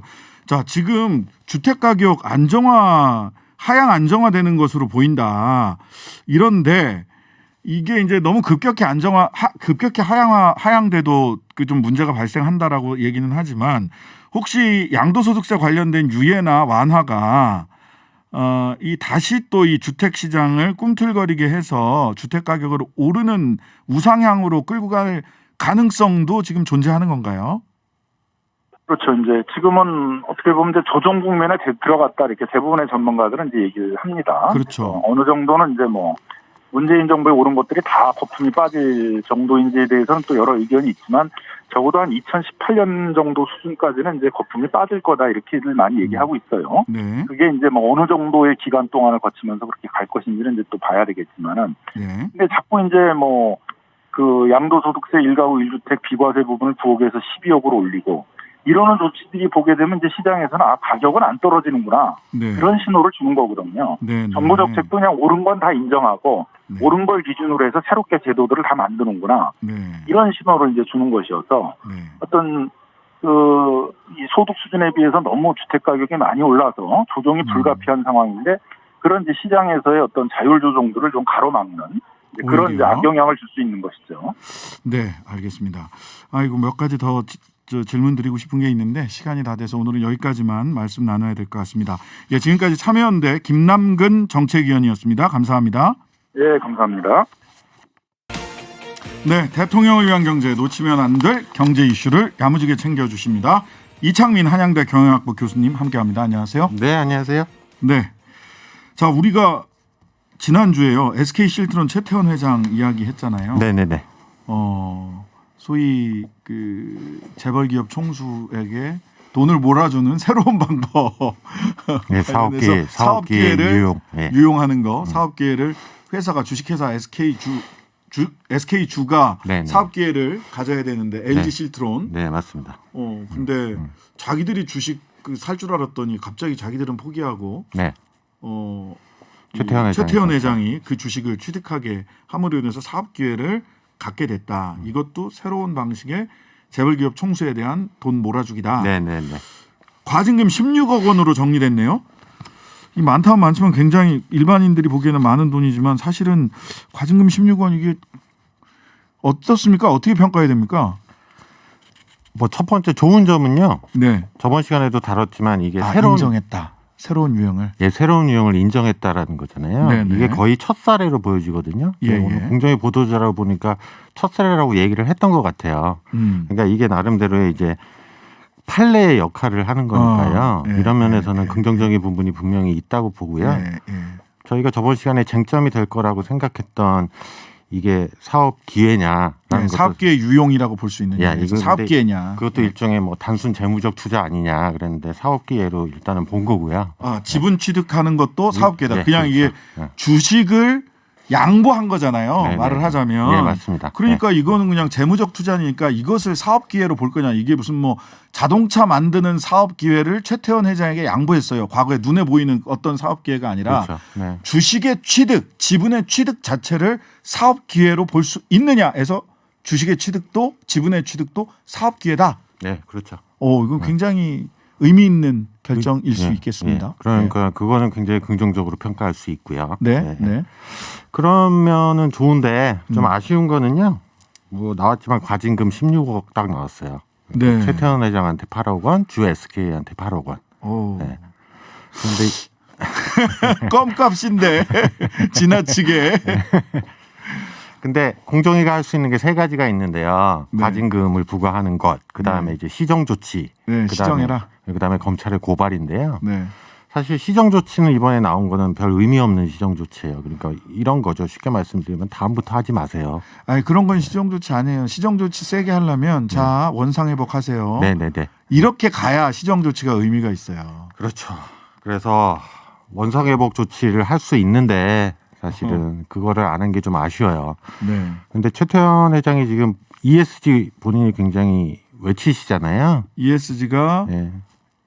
그 환경 그다음에 사회 지배구조요. 그다음에 지배구조. 네. 예, ESG. 네, 이런 거를 좋게 만들겠다고 대한상의 회장으로 외치시는데 좀 솔선수범하셔서 네. 저는 원상회복 조치를 좀 하는 게 어떨까 싶어요. 그러니까 본인이 가지고 있는 주식이 있잖아요. 주 SK의 다시 예. 그리고 저희 원상회복. 예. 그러니까 배임행령 사건에서요. 저희 법원에서 맨날 다투는 게 이게 피해가 실제로 발생을 했느냐, 그다음에 그렇지, 피해액은 얼마냐 이게 되게 복잡하잖아요. 맞아요. 법 논리로. 예. 근데 그런 거 따지다 보면 맨날 처벌이 좀 희미해요. 맞아요. 그러니까 저는 이런 원상회복이라는 개념도 좀 도입을 할 수 있었으면 좋겠어요. 그다음에 검찰 고발도 안 됐거든요. 네. 예, 그것도 좀 아쉽고요. 전반적으로 인정은 했으나 처벌은 좀 약하다, 솜방망이다. 네. 인정한 것은 의미 있으나 처벌은 솜방망이다. 근데 이렇게 되면 SK 주의 주주들이 사업 기회를 그 경영진이 최태원 회장에게 주 SK가 가질 수 있는 사업 기회를 최태원 회장에게 밀어줬다면 네. 이게 경영상 배임의 소지가 있을 수 있는 것 아닌가라는 것도 네네. 판단을 해봐야 되지 않을까 하는 생각도 하나 들고요. 예, 그래서 주주 대표 소송 네, 가능한 주주 거죠. 대표 소송의 가능한 가능성도 거죠. 있습니다. 예, 네. 주식회사 SK 주의 네, 주주들이 맞습니다. 예, 주주 대표 소송을 통해서 손해가 났다. 주주들이 훨씬 더 많은 이익을 얻을 수 있었는데 경영진들이 최태원 회장 밀어주기를 한 것이 지금 드러난 거니까 어쨌든 공정위에서는 네, 네. 최태원 회장 밀어주기를 통해서 SK 주의 주주들이 손해를 봤다. 여기에 대해서 배상해라. 네.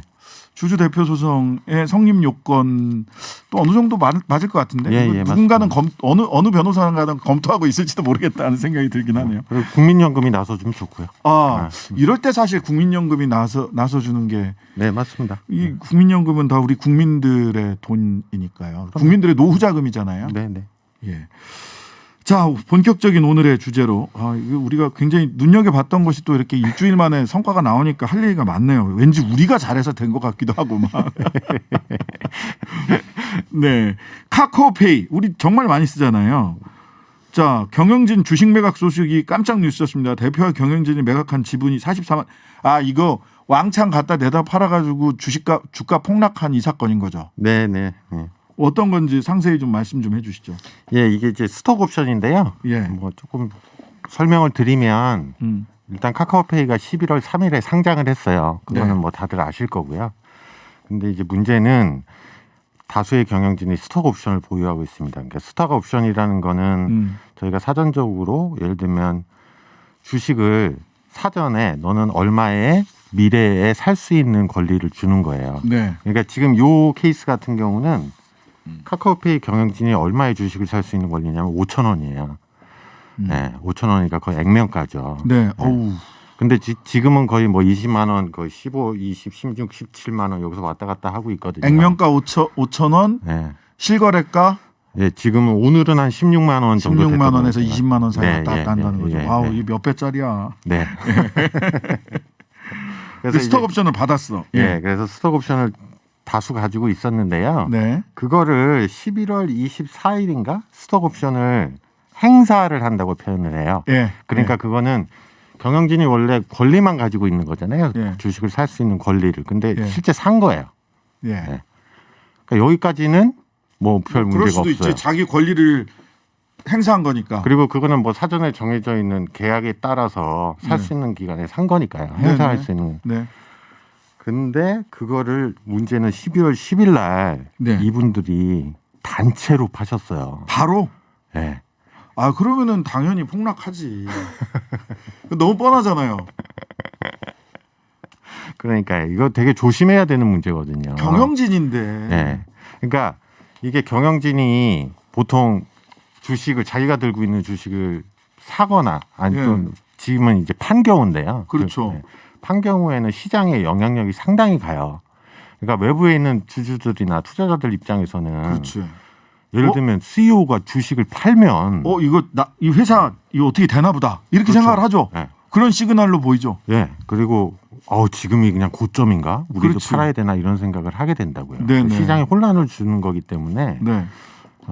굉장히 좀 나름대로의 엄격한 뭔가 플랜 하에서 이게 진행이 돼야 되는데 네. 이번엔 너무 대놓고 이렇게 그냥 그것도 한꺼번에 8명 9분이 그냥 너무 아니, 집단 도대체 행동을 하셨어요. 왜 그랬다는 겁니까 도대체?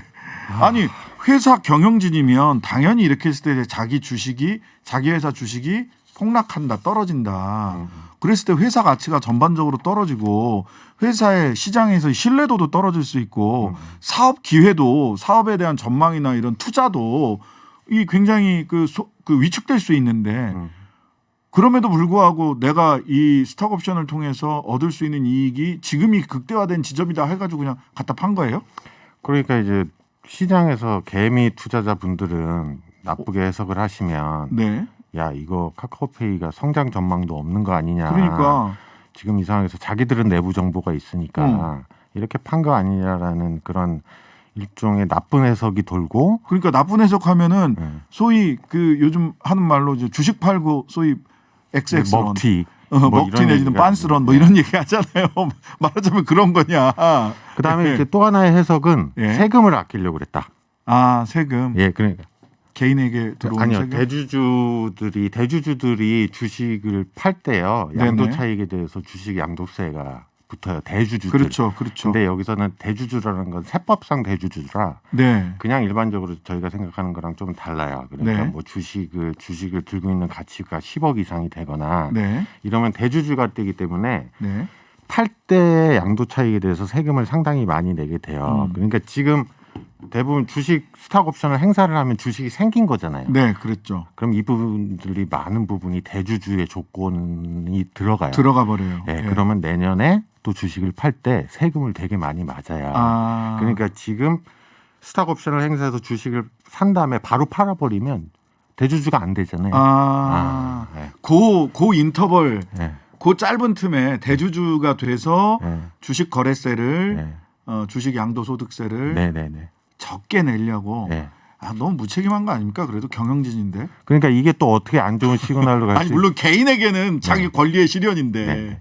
이게 어떻게 또 안 좋은 시그널로 갈 수 있다고 보는 게 이게 결국 대주주 주식 양도세 적용을 받는 게 내년 거래예요. 네. 그러면 지금 이렇게 다 팔고 대주주를 피해갔다는 건 내년에 계속 또 팔겠다라는 시그널로 해석이 될 수가 있거든요. 그렇네. 네. 그렇네. 네. 하여튼 근데 문제는 뭐 주식이 폭락까지는 안 했지만 제가 주가를 쭉 보니까요. 네.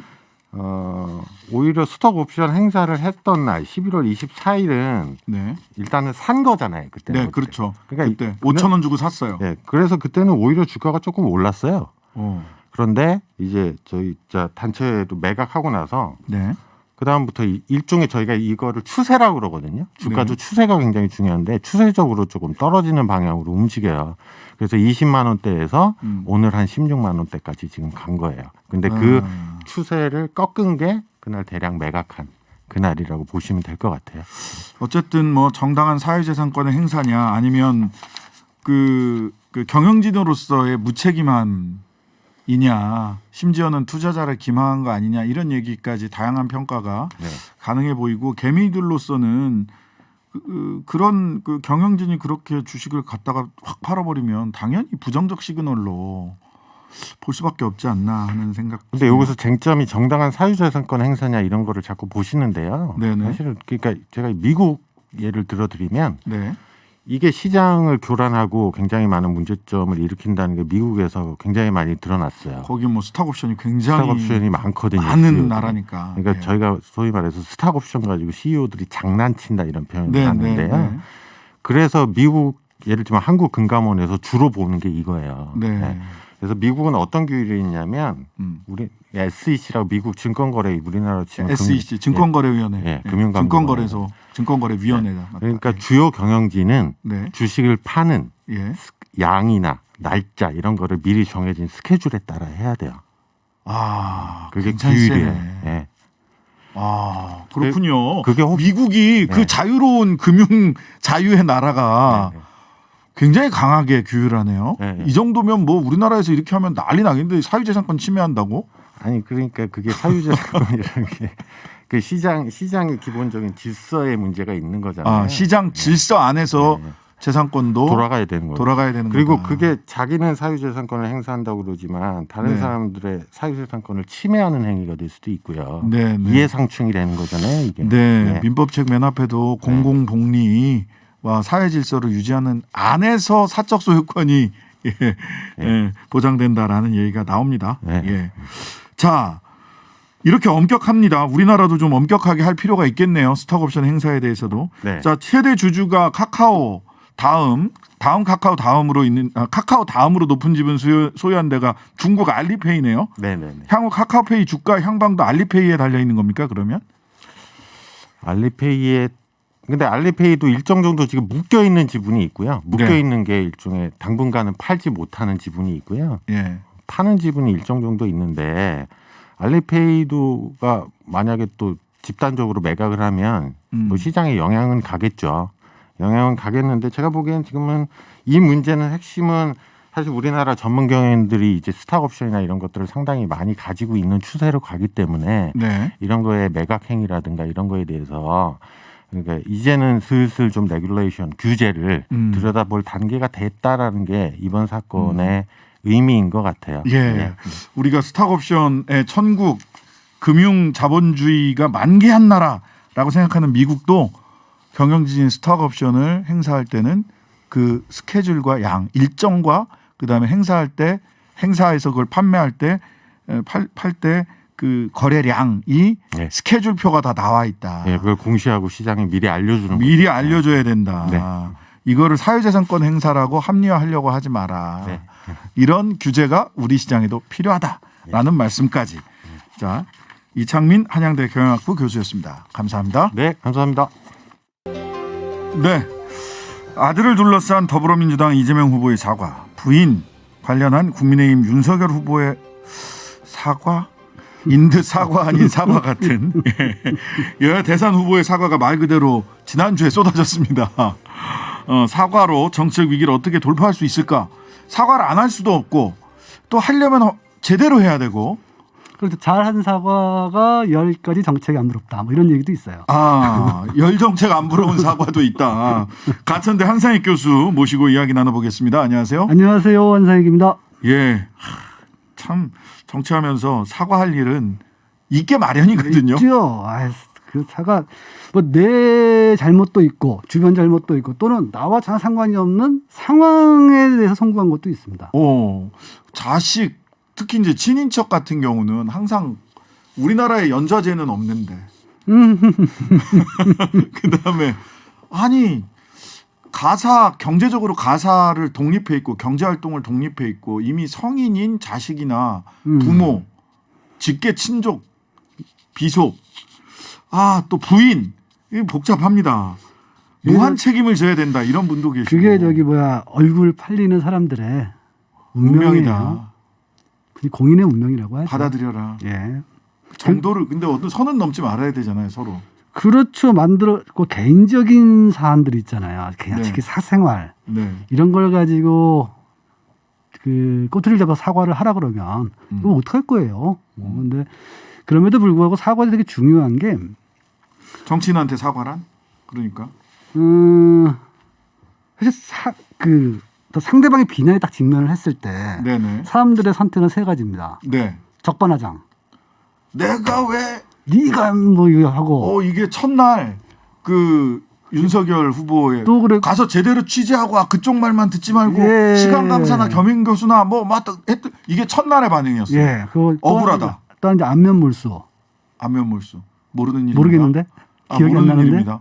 기억나지 않습니다. 믿거나 말거나 네. 기억나지 않습니다. 김건희 씨의 해명이었습니다. 그다음에 인정과 사과인데 인정과 사과. 이 정치인들은 특히 이 지지율을 먹고 사는 사람들이잖아요. 네네. 그래서 이게 사실이든 아니든 네. 이 사과를 해야 될 만한 상황, 네. 상대방의 비난에 직면했을 때 네. 이 사과는 위기관리 전략이 됩니다. 위기관리 전략이다. 예, 이거는 이건- 전략이다. 잘 사과하는 것이 이 위기를 극복하든 또는 반격의 기반이 되든 하거든요. 네네. 그래서 이건 전략적으로 좀 다룰 필요가 있어요. 네. 그러니까 그러면은 사과도 위기관리 전략이다. 그럼요. 어떤 측면에서 위기관리 아예 이론이 있어요? 그럼요. 선거론 공부를 할 때 네네. 위기관리론을 배웁니다. 방어 위기관리론. 그렇군요. 잘 가르쳐야 돼요. 이게 제가 잠깐 강의를 하자면 네네. 방어 전략에 국한돼서 말씀을 드리면 네네. 경쟁자 비난이 뭔가 좀 잘못된 정보에 근거하거나 또는 왜곡, 찬반이 비슷한 경우도 있어요. 탈원전 같은 거로 막 비난을 한다. 네네. 이럴 때는 그때 큰 소리 치는 게 좋습니다. 정반하장 정면 대응하는 거죠. 정면 대응. 너 허색 선전하지. 너 사상이 어떻게 이 시대에 이렇게 뒤떨어졌어. 이런 식으로. 그러니까 근거가 없는 공격, 예. 비난. 그다음에 찬반이 비슷한 것. 탈원전 이런 게 제일 여기서 물러나면 안 돼요. 여기서는 끝까지 그냥 간다. 뒤집어 씌는 거거든요. 예, 두 번째는 근데 예. 공격이나 스캔들이 탄핵당하거나 아니면 후보를 사퇴해야 될 정도의 치명적 사안이 아니면 예. 그리고 객관적이고 좀 근거가 있다. 근거가 있다. 이때 답작 사과하는 겁니다. 엎드려라. 예, 이때 답작 사과하는 거예요. 이 사과 방식이 참 중요한데 네. 내 도덕성이나 역량이 부족해서 이랬다라고 사과하면 안 돼요. 내 그때는 어렸다. 그때는 잘 몰랐다. 인간적인 실수다. 이렇게 사과를 해야 되고요. 제가 능력이 부족해서 요격밖에 못했어요. 이렇게 가면 안 된다는 거죠. 내가 원래 나쁜 놈이라 이러면 이렇게는 안 된다는 거죠. 제가 원래 이런 사람이에요. 이런 식으로 어쩌라고요? 안 된다는 거예요. 일단 미안하다고 할게요. 이런 거 절대 안 된다. 안 된다. 두 번째는 구체적으로 사과를 해야죠. 구체적으로 해야 된다. 그러니까 통틀어서 정말 잘못했습니다. 다 잘못했습니다. 이러면 다른 것까지 공격을 받아요. 너 지난번 잘못했다며. 난 그건 잘못했다는 얘기 아니었는데 이렇게 변명을 해야 되거든요. 네네네. 그래서 최대한 구체적으로 특정해야 된다. 특정해서. 예컨대 이번에 이제 김건희 씨 사과가 참 어려운 게 특정이 안 돼요. 그 특정 리스트를 뽑으면 이게 사과가 길어져서. 그렇죠. 표만 들어야 돼. 제가 별첨 1, 표 1만큼 사과합니다. 이렇게 해야 돼요, 지금. 예. 이게 그래서 이 굉장히 명백하게 사과를 해라. 요거 명백 사과 안 하면, 그러니까 명백하게 찝어 사과하지 않으면 사과의 진정성까지 의심받습니다. 네. 후속 공격이 돼요. 그리고 이제 굉장히 중요한 건데, 네네. 의미를 축소하거나 거짓말로 모면하려고 하면 큰일 납니다. 드라이하게 객관적인 팩트를 정확하게 하라. 그걸 딱 찝어 사과를 해야 돼요. 그러니까 인간적인 사과를 하면서도 그것은 네네. 또 팩트 명확하게 그러니까 정확하게 내가 뭘 사과하는지를 찝어야 되고, 네네. 이왕 사과할 때는 거짓말을 하면 안 됩니다. 세 번째가 이제 너무 치명적이다 이게. 그렇지. 이거는 방어 불가능해. 탄핵을 당하거나 아니면 후보를 사퇴해야 된다. 예. 이럴 때는 또 두 가지 방법을 씁니다. 네. 하나는 증거를 탄핵하는 거예요. 이거 내가 이렇게 했다는 증거가 없는데요. 그 메신저를 공격하는 건데 지난번 서울시장 선거 때 생태탕 주인 집 도박했다고 공격했잖아요. 예. 그 말이 사실이냐 거짓말이냐가 싸우는 게 아니라 그 생태탕 집 주인이 도박장을 이용했다는 걸로 공격을 합니다. 그 법정에서는 생태탕집 갔다는 걸로 예, 거의 근데 이렇게 넘어갔던 거죠. 거의 법의 재판상에서는 거기서 생태탕집에서 봤다는 증언이 신빙할 만하다. 선거잖아요. 그때 넘어가면 되니까. 네, 신빙할 만하다 이렇게 됐어요. 또 두 번 그다음 방법 또 많이 쓰는 방법이 뭐냐면 이게 법꾸라지들이 많이 쓰는 건데요. 네. 사실관계를 다투지 않고 절차를 갖고 다투는 겁니다. 아 절차. 절차나 증거. 절차 엄청 다투는 분 계세요 지금도. 그러니까 그 증거를 갖다가 어떻게 불법적일 수 있냐 요거 갖고 다투는 겁니다. 예. 아니면 이제 정치인들이 쓰는 방법은 선거에선 상대방에 대해서 무분별한 네거티브를 가하는 겁니다. 우리 똑같은 놈이다. 피장파장 전술. 피장파장. 이걸로 이제 지금 굉장히 익숙합니다 지금. 최근에 벌어지는 상황들이 다 이 상황에 피장파장 전술도 있고요. 절차 가지고 얘기하는 거, 뭐 공무원에 대한 징계 과정, 어느 공무원이라고 제가 말씀은 안 드립니다만은 한 공무원 전에 공무원이었던 분의 징계 과정상의 모든 절차를 문제를 삼고 있고요. 공수처에서 수사받고 있는 현직 검사도 모든 절차에 대해서 문제를 삼고 있죠. 예. 절차. 특히 법꾸라지들이 이걸 증명했어요. 그래서 변호사들도 잘해요. 그래서 이런 사과 방법들을 사실은 배워요. 그래서 우리 주인장은 못 배우신 것 같은데.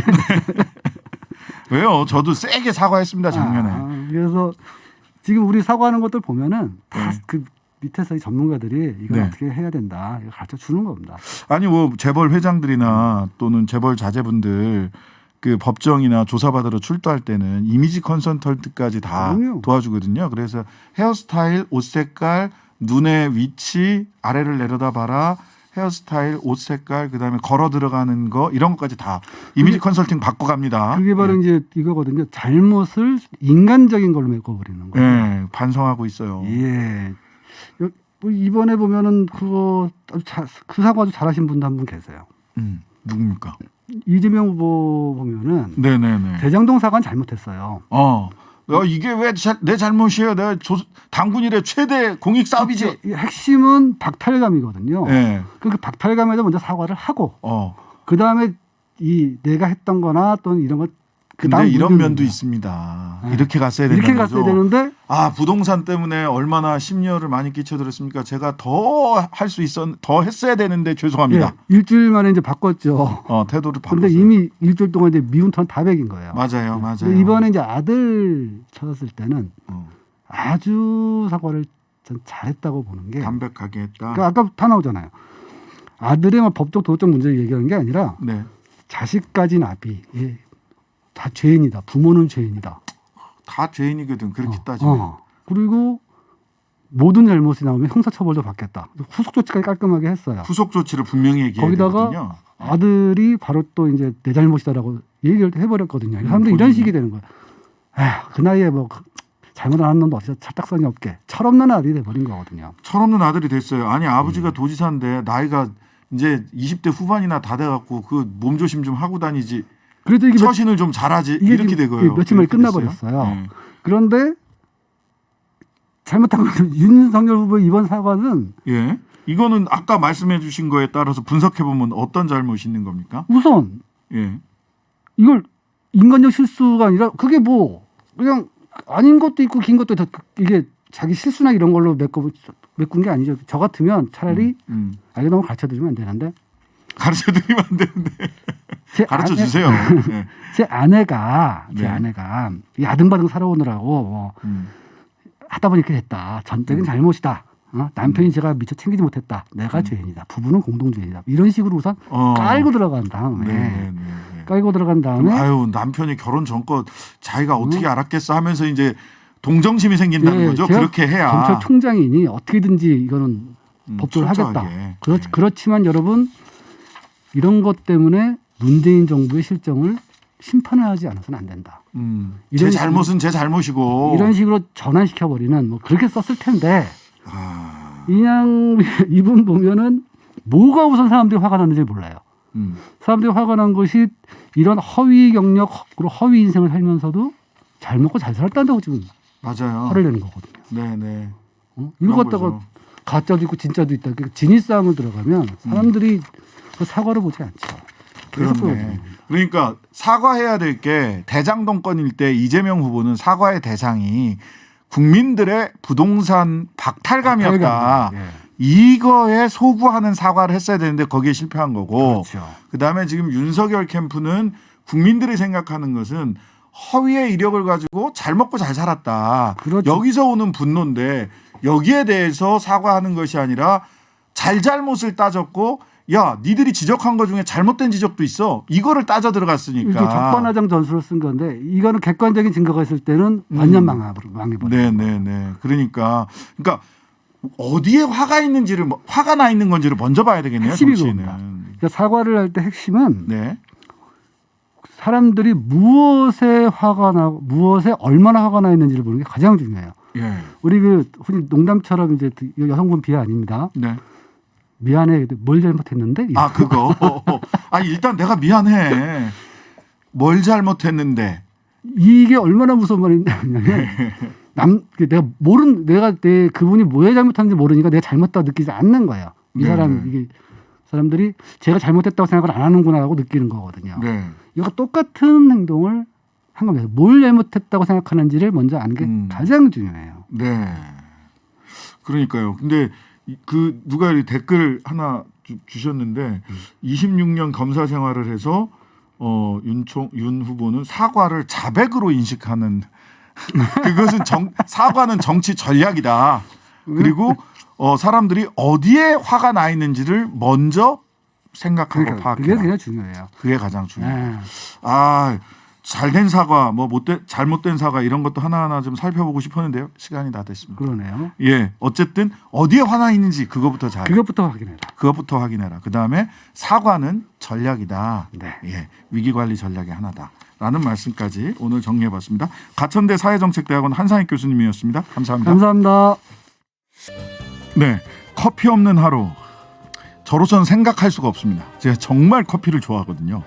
커피 한 잔 이제 현대인의 필수품인데 늘어난 커피 소비만큼요 버려지는 커피 찌꺼기, 이 원두 찌꺼기 빠르게 증가하고 있습니다. 저도 사실 이 원두 찌꺼기를 어디다 버려야 될지 모를 정도로 그래서 저는 화단 같은데 이렇게 살짝 흙을 파서 이렇게 버리기도 하고 화분 기르시는 분들한테 드리기도 합니다.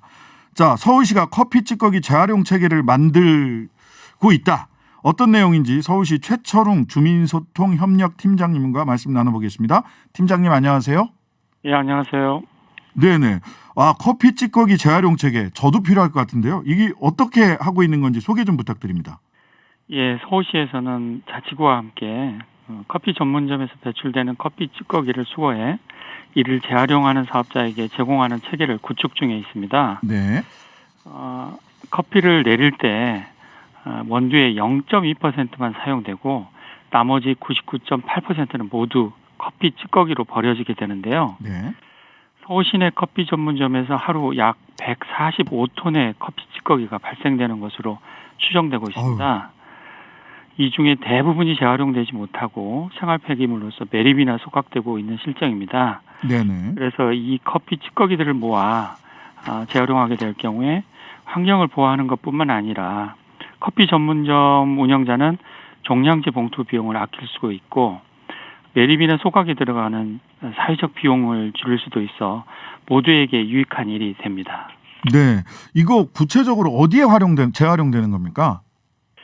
예, 커피 찌꺼기는 발열량이 나무 껍질의 한 2배 정도에 달할 정도로 열량이 높습니다. 네. 그래서 우선 바이오 연료로 활용될 수 있고요. 또 영양분이 풍부해서 축산 농가의 퇴비나 사료, 그다음에 버섯 재배용 배지 등으로 이용 가능합니다. 네.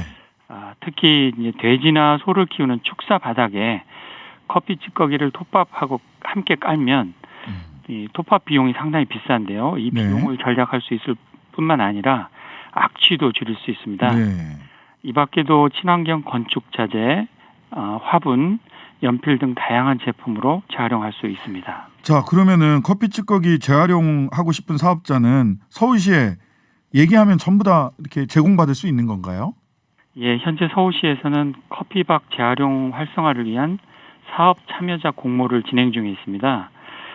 이 공모를 통해 선정된 사업자들에게 자치구별로 수거된 커피 찌꺼기를 가져갈 수 있도록 할 계획인데요.